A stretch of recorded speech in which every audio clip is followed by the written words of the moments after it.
반갑습니다.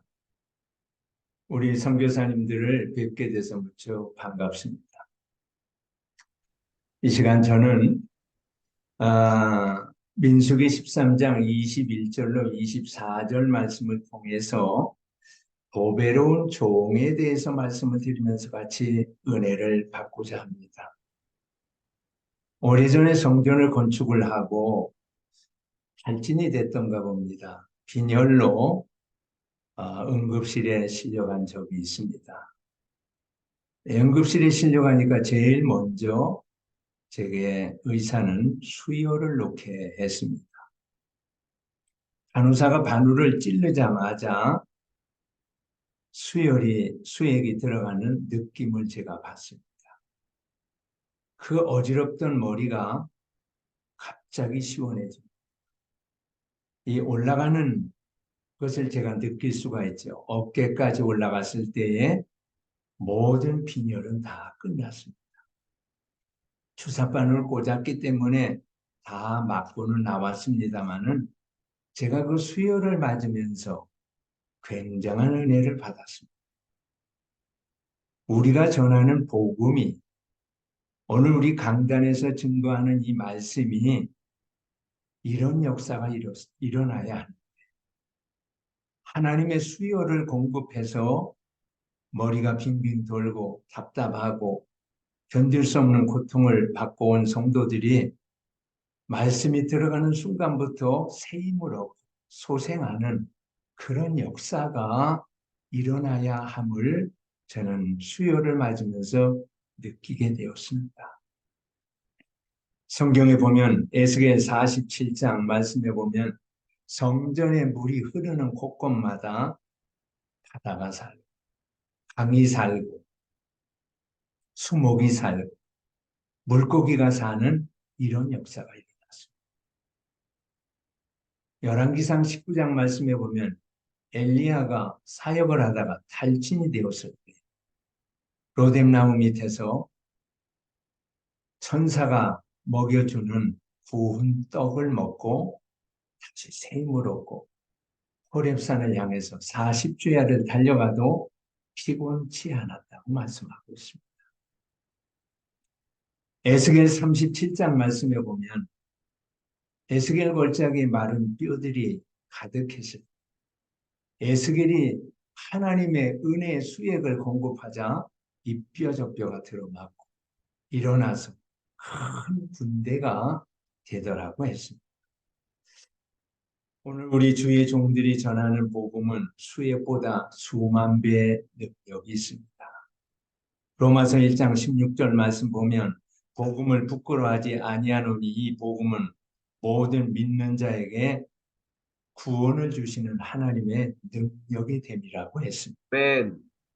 오늘 이 시간 저는 주의 종이 전하는 이 귀한 복음이 주의 말씀이 오늘 우리에게 하나님의 능력으로 나타나기를 원합니다.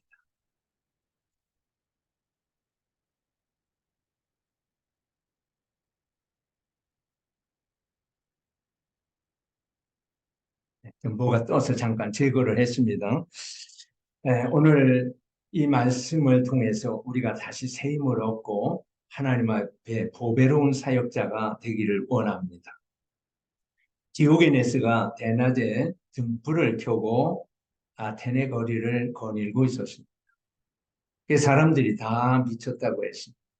제자들이 찾아와서 선생님, 왜 미친 소리를 듣습니까?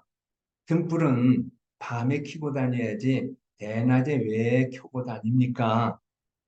그때 철학자 디오게네스가 이렇게 말합니다. 아테네를 사랑하는 보배를 찾고 있네. 근데 보배가 없네. 사랑하는 여러분, 하나님도 보배로운 사역자를 찾습니다. 오늘 본문 말씀에 보면 12명의 정탐꾼들이 가나안을 정탐하고 돌아옵니다. 그 가나안에 얼마나 많은 과일이 있었겠습니까? 그 많은 과일 중에서 딱 세 가지만 딱 포도, 성류, 무화과.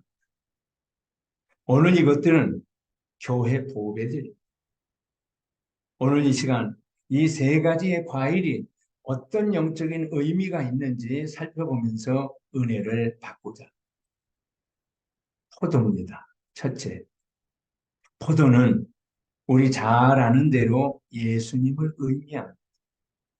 요한복음 15장 5절, 내가 포도나무요 너희는 가지라. 예수님은 포도나무에 우리는 가지라고 했습니다.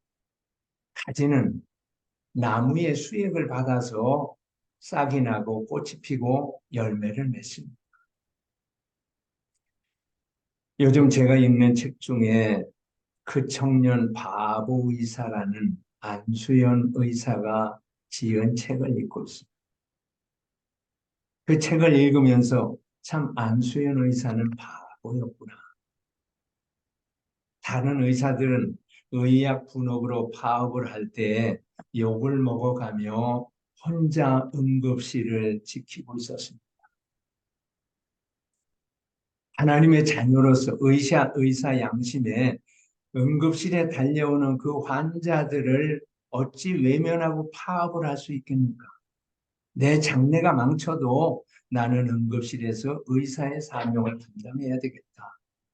바보였습니다. 백혈병으로 머리가 빠진 이 어린 소년을 생각하면서 그 바쁜 의사가 백화점에 가서 예쁜 모자를 사가지고 주소를 물어 그 어린 소년에게 갖다가 예쁜 모자를 씌워주는 시간을 낭비하는 바보였습니다. 잠이 모자라는 레지던트 2년 차에 늦은 시간에 잠이 모자라 공부도 모자라는데 그 중환자실에 가서 말기 환자들을 한 사람 한 사람 기도해주는 이러한 사람이었습니다. 바보였죠. 사랑하는 여러분, 우리에게는 사역하면서 영의 생각과 육의 생각이 많이 교차가 됩니다. 그러나 우리는 내 육의 생각을 따르는 자는 보배로운 종이라 할 수가 없죠. 영의 생각, 예수님의 생각을 따라가야 일찍 그 안수연 의사는 하나님 품에 안겼지만 그 책을 지금 읽으면서 제가 많은 감동을 받습니다. 우리 사역자가 저런 모습으로 사역을 해야 되지 않겠나 다짐을 했고, 보배로운 사역자는 예수님의 심장으로 사역하는 종. 바울이 예루살렘에 내려가서 복음을 증거하려고 할 때 지인들이 말려 그곳에는 바울을 죽이려는 이제 원수들이 많이 있었기 때문입니다. 그는 결박이 있지만 환난이 있지만 그곳에 내려가 내가 결박과 환난이 성령이 내게 증언하여 이르시되 결박과 환난이 나를 기다린다 하시 나의 달려갈 길과 주 예수께 받은 사명 곧 은혜의 복음을 증거하는 일을 마치려 하면은 나의 생명을 조금도 귀한 것으로 여기지 아니하노라고 했습니다. 여러분, 우리 예수님도 거룩한 바보였습니다. 하늘 보좌를 버리고 이 땅에 내려오신 바보였습니다. 인간이 지은 죄를 사람들은 죄를 다 회피하려고 핑계하고 변호하는데 자기가 짓지도 않은 우리의 모든 죄를 짊어지고 십자가에서 고난당하신 바보였습니다. 선거를 치르지도 아니하고 대통령이 될 수 있음에도 불구하고 거절하는 바보였습니다. 사람들이 오래 살기 위해서 건강관리 잘하고 좋은 것들을 먹는데 33살에 십자가에서 죽는 바보였습니다.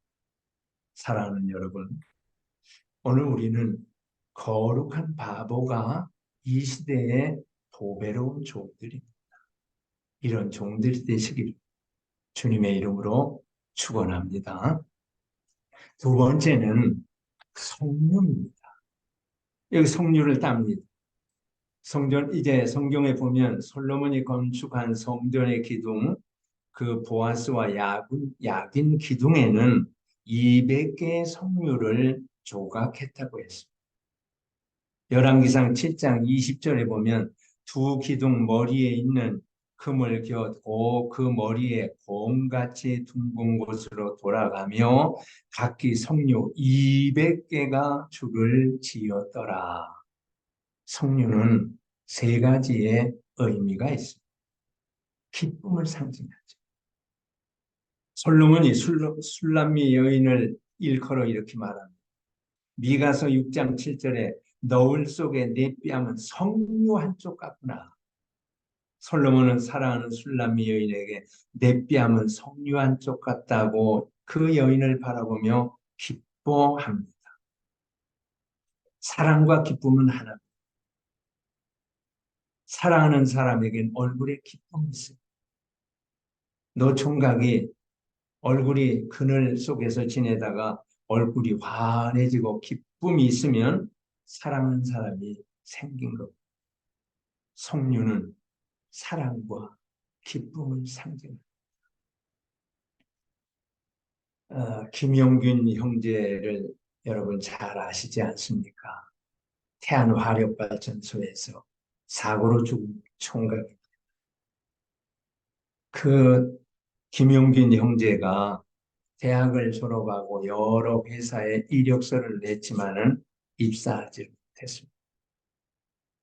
유일하게 태안화력발전소에 이력서를 냈더니 계약직으로 취업을 하고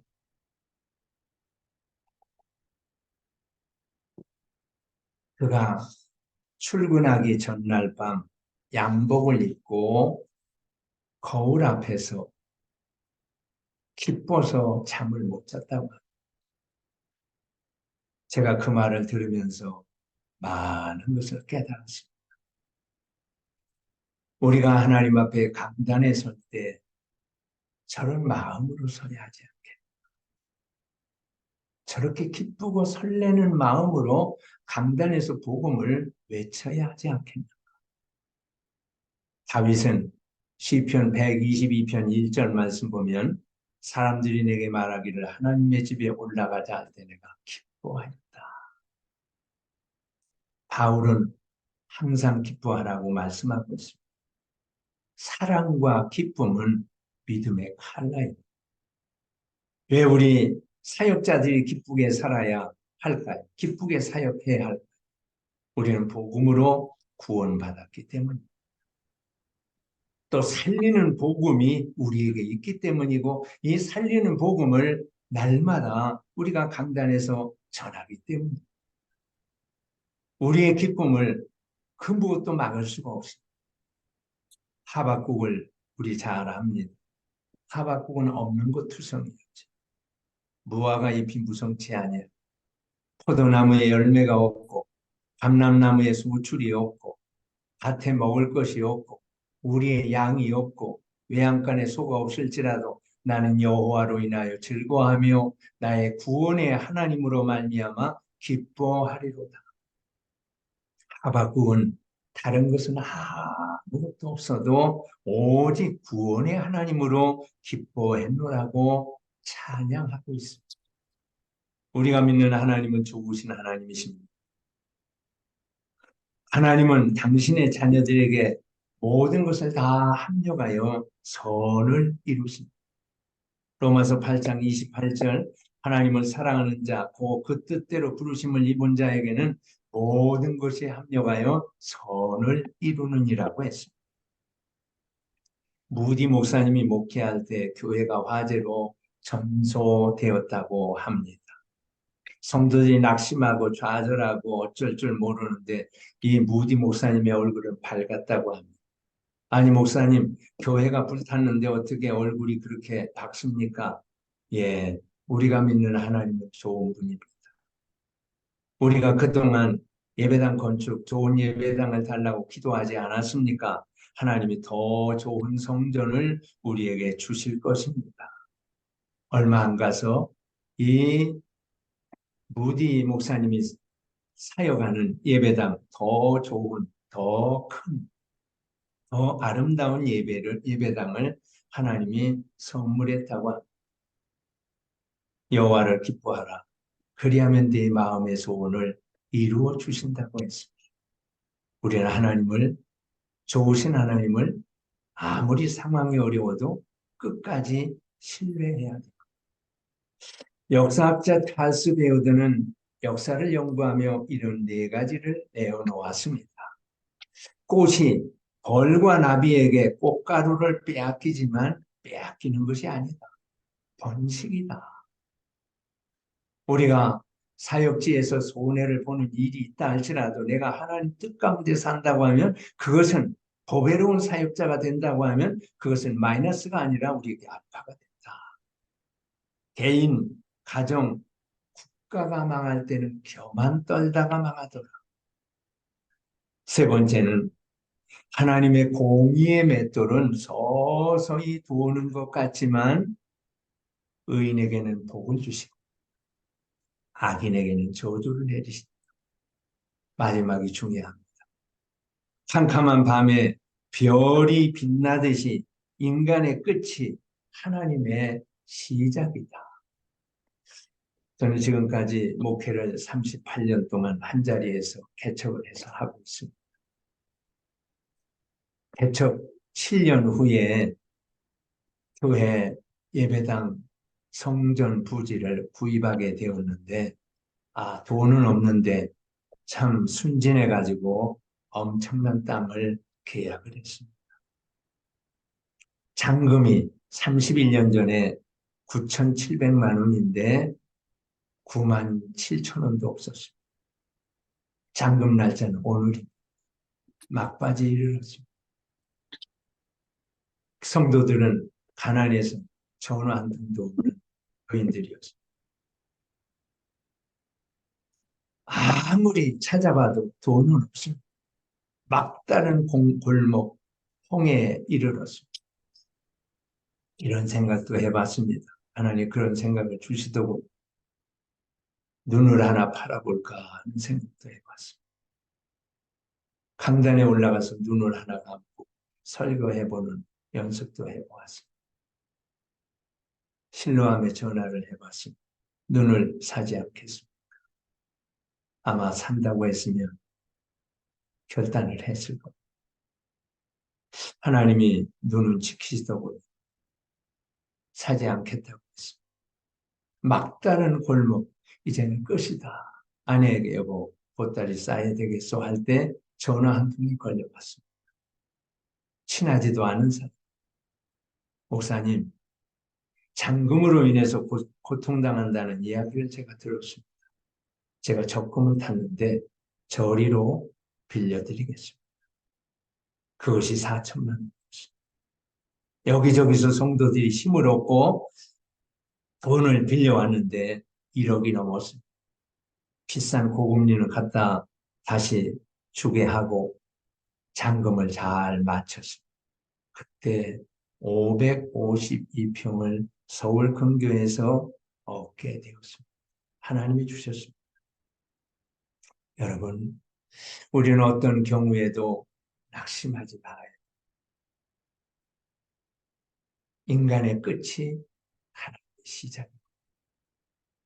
좋으신 하나님은 모든 것을 합력하여 선을 이루실 것을 믿고 얼굴을 밝게 기쁘게 사용하시기를 주의 이름으로 축원합니다.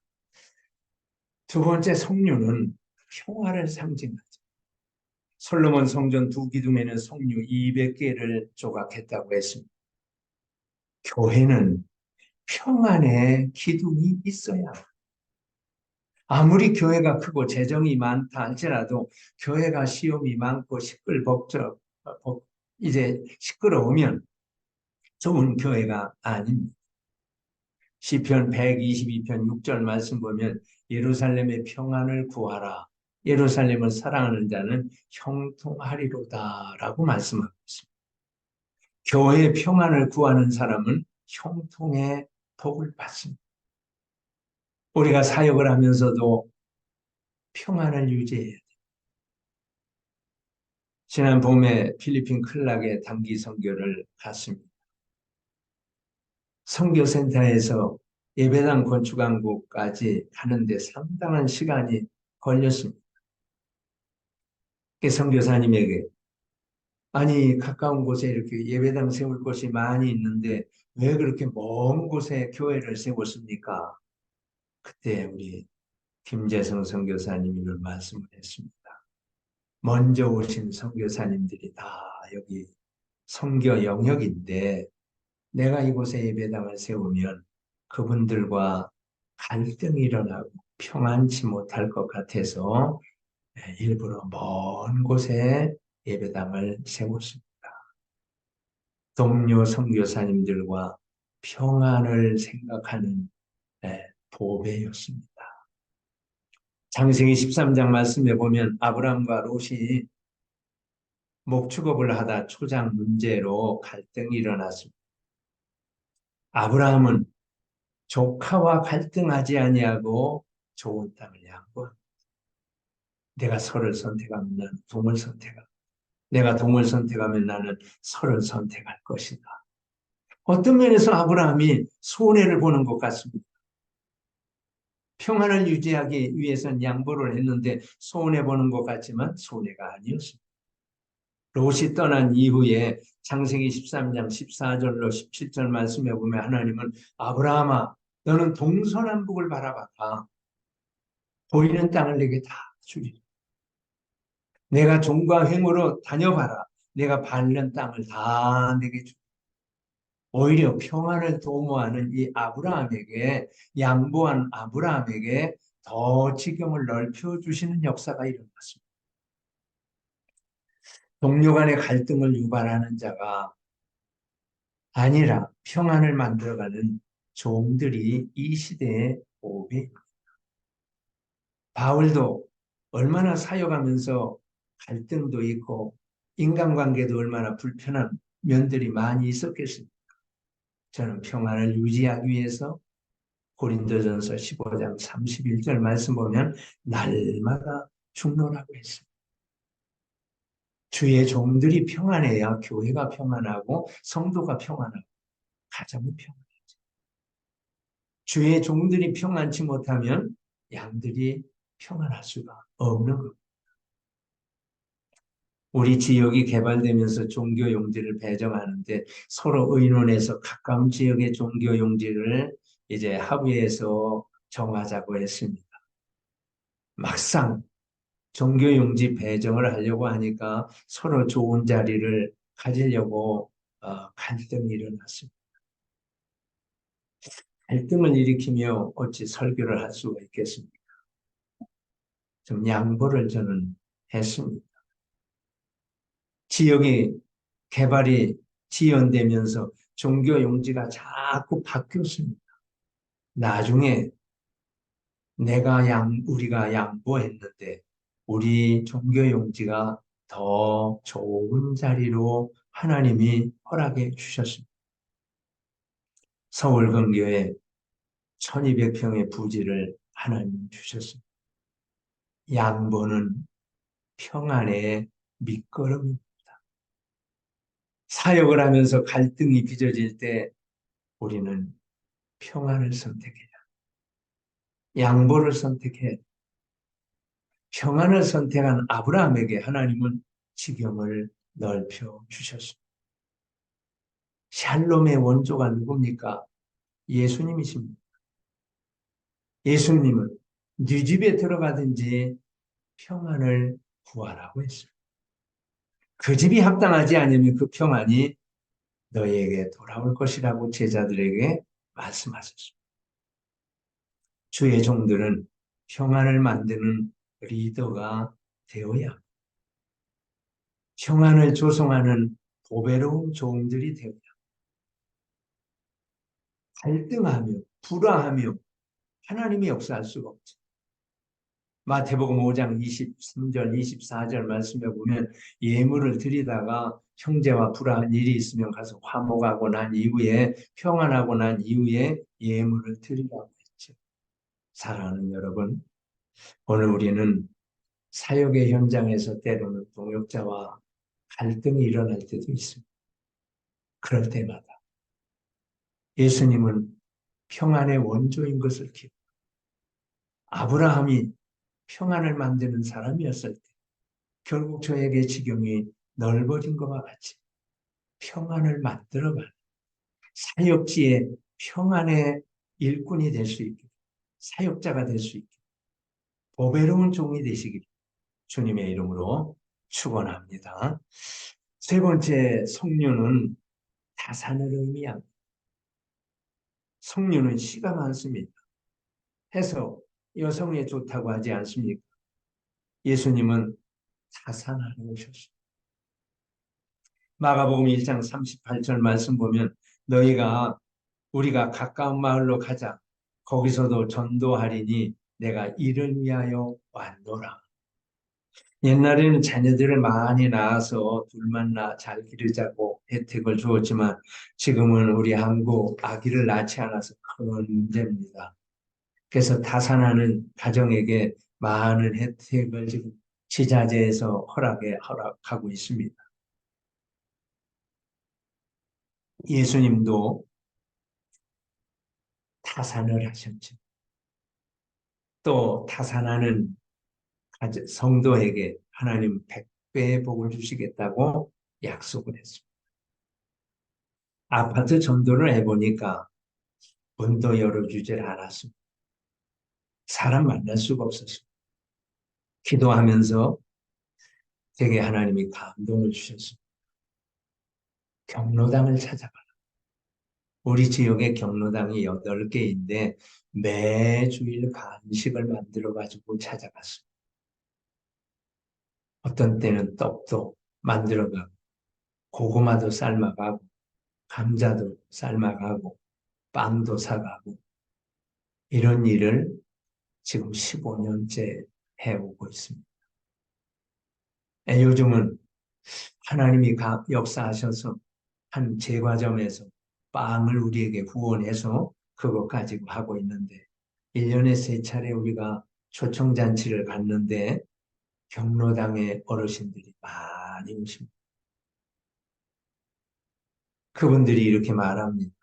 매주일 목사님이 오셔서 간식을 나눠주시는데 교회 잔치하는데 우리가 가는 것이 당연하지 않겠다. 와서 그분들이 오셔서 헌금까지 하고 가십니다. 그 경로당 섬김을 통해서 많은 복음이 증거됐고 또 노인들이 구원을 받았습니다. 요즘 잔치한다고 우리가 1년에 한 번씩은 제주도에 가서 선교 잔치를 하는데 거기 경로당 식구들 초청했는데도 한 번 오지 않는다고 그 목사님이 자꾸 그럽니다. 한 번에 오질 않죠. 감동을 시켜야죠. 사랑하는 여러분, 하나님은 우리에게 말씀합니다. 너희는 그의 나라와 그의 의를 구하라. 그리하면 이 모든 것을 너희에게 더하시겠다고 약속을 했습니다. 우리는 성도에게 전도해라 하기 전에 내가 먼저 타산하는 종들이 되어야 합니다. 타산하는 종이 하나님의 보배로운 종입니다. 마지막으로 무화과를 따가지고 오죠. 무화과는 예수님의 성품, 겸손을 의미합니다. 무화과는 이름 그대로 꽃 없이 열매를 맺는다는 나무지요. 그러나 무화과에 꽃이 없는 것은 아니에요. 껍질 쪽에 아주 미미하게 꽃이 있는데 사람의 육안으로는 보이지가 않습니다. 오늘 여러분, 사람은 자신의 꽃을 자랑, 자신의 공로, 자신의 헌신, 자신의 의를 많이 자랑하죠. 무화과와 같은 사람은 자신의 꽃의 헌신을 자랑하지 않습니다. 예수님을 자랑. 바울은 십자가를 자랑한다고 했습니다. 하나님의 영광을 드러내는 사람이 무화과입니다. 봉사하고 헌신하고는 무화과처럼 자신을 드러내지 말라는 것입니다. 사울이 쓰임받다가 왜 버림을 받습니까? 아말렉 전투에서 이기고 자신의 영광을 드러내고 자신의 이름을 드러내고 자기의 공적을 드러내고 기념비를 세웠을 때 자신의 꽃을 자랑했을 때 하나님 미련 없이 보배가 아니면 우리는 여러분 솔직히 강단에서 성도들에게 겸손하라, 하나님을 높이라, 내려놓으라 설교는 하면서 실상은 감투, 명예, 자리에 얼마나 연연합니까? 월간 목회를 읽다가 그 월간 목회에 저 양산교회 정영철 목사님이 글을 쓴 것을 읽게 되었습니다. 그분이 제자 훈련을 하는데 노회장 차례가 다가왔습니다. 노회장이 되면 다 사람들 노회장 장자리를 원하지 않습니까? 그 노회장이 되면 여기저기 시간을 많이 빼앗기고 제자 훈련이 중단될 것 같아서 노회장을 포기했다는 글을 보았습니다. 제가 그 글을 읽으면서 한국교회에 이런 보배로운 목사님이 계신 것에 감사를 했습니다. 하나님은 무화과에게 역사. 바로는 꿈을 꾸고 요셉에게 해석하여 달라고 했을 때 바로 앞에 가서 요셉이가 섰을 때 바로가 이렇게 말합니다. 너는 들은즉 꿈을 능히 잘 푼다더라. 이런 소리를 내가 들었다. 보통 사람이 제가 좀 할 줄 압니다. 자기를 드러냈겠지. 그때 요셉은 이렇게 말합니다. 하나님께서 바로에게 평안한 대답을 하실 것입니다. 자기를 드러내지 아니하고 하나님을 드러내는 무화과 이 요셉의 비전을 하나님은 이루어 주셨습니다. 세례 요한을 가리켜서 예수님은 여자가 낳은 자 중에 가장 큰 자라고 했습니다. 세례 요한에게 세례받던 사람이 예수님이 사역하니까 세례 요한 앞에 오지 아니하고 예수님 앞으로 달려가니까 제자들이 아니 선생님께 세례받던 사람이 다 나사렛 예수에게 갑니다. 세례 요한이 이렇게 말합니다. 그는 흥해야 나는 쇠야. 나는 그의 신김에도 들 수가 없다. 그래서 예수님은 세례 요한에게 여자가 낳은 자 중에 가장 큰 자, 보배다. 이렇게 말씀했습니다. 무화과의 원조는 예수님이십니다. 마태복음 11장 29절 말씀 보면 나는 마음이 온유하고 겸손하니 나의 멍에를 메고 내게 배우라. 그리하면 너희 마음이 쉼을 얻으리라. 왜 우리 마음속에 갈등이 일어나고 우리 마음속에 평안치 못합니까?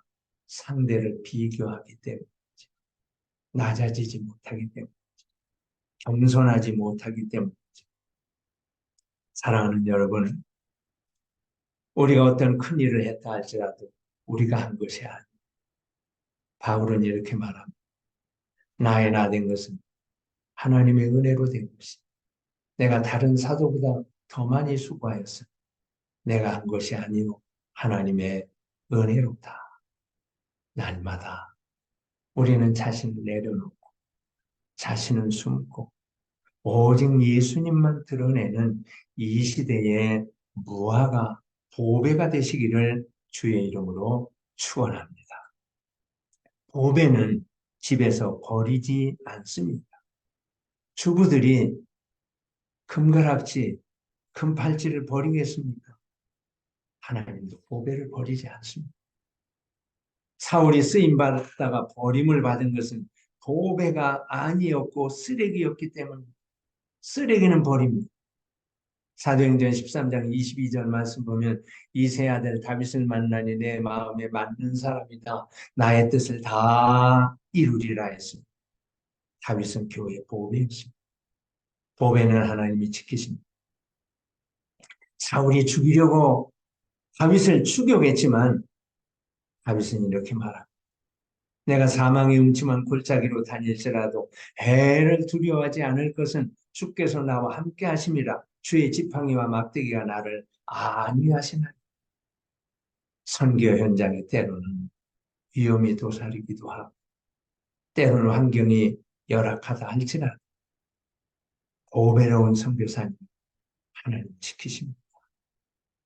보배가 풀무불 속에 들어갔을 때 이 보배로운 사드락 메삭 아벳느고를 지킵니다. 보배 다니엘이 사자굴 속에 들어갔을지라도 사자 불에서 하나님 지켜주셨습니다. 그러나 참소했던 사람들을 사자굴 속에 던졌을 때 굴에 떨어지기가 무섭게 사자의 밥이 됐습니다. 오늘 여러분 하나님이 우리를 일꾼으로 사역자로 부르셨는데 보배가 되어야 합니다. 예수님이 12명을 선택했지만 그 중에 순보배는 그래도 베드로, 요한, 야고보였습니다. 기도하실 때마다 어디를 가든지 늘 동행해 주셨습니다. 동행했습니다. 이 보배 다윗은 하나님이 함께 하십니다. 골리앗을 이기고 국방장관이 되고 왕이 되고 메시아 조상이 되었습니다. 우리는 한 시대 인생은 편도 인생입니다. 우리가 쓰임받는 기회는 많지 않습니다. 기왕 쓰일 바에는 하나님 앞에 보배로운 종이 되어야 합니다. 하나님은 보배로운 종을 절대 포기하지 않습니다. 하나님은 크게 쓰십니다. 오늘 하나님 앞에 보배로운 종이 되기 위해서 예수님의 심장으로 사역하는 포도 같은 종들이 되시고 기쁨과 평안과 타산의 성류 같은 종들이 되시고 예수님의 성품, 겸손, 오직 하나님의 영광을 드러내는 이 시대에 보배로운 종들이 되시길 주님의 이름으로 축원합니다. 기도하겠습니다. 아멘. 하나님 감사합니다. 오늘 존경하는 복음의 최일선에서 하나님의 복음을 증거하는 선교사님들과 주의 말씀을 나누게 된 것을 감사합니다. 하나님은 지금도 보배로운 종들을 찾고 있습니다.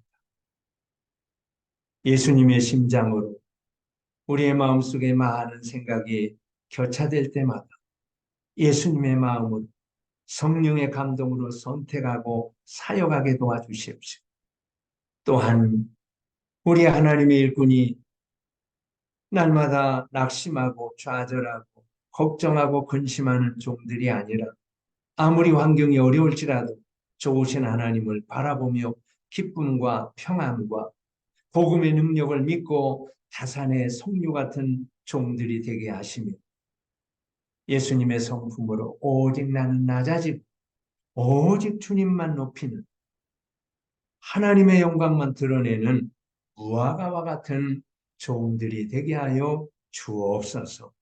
지금도 크게 쓰셨지만 우리 선교사님들 앞으로 더 크게 쓰임받는 보배가 되게 하여 주시기를 원하옵고 예수님의 이름으로 기도하옵나이다. 아멘.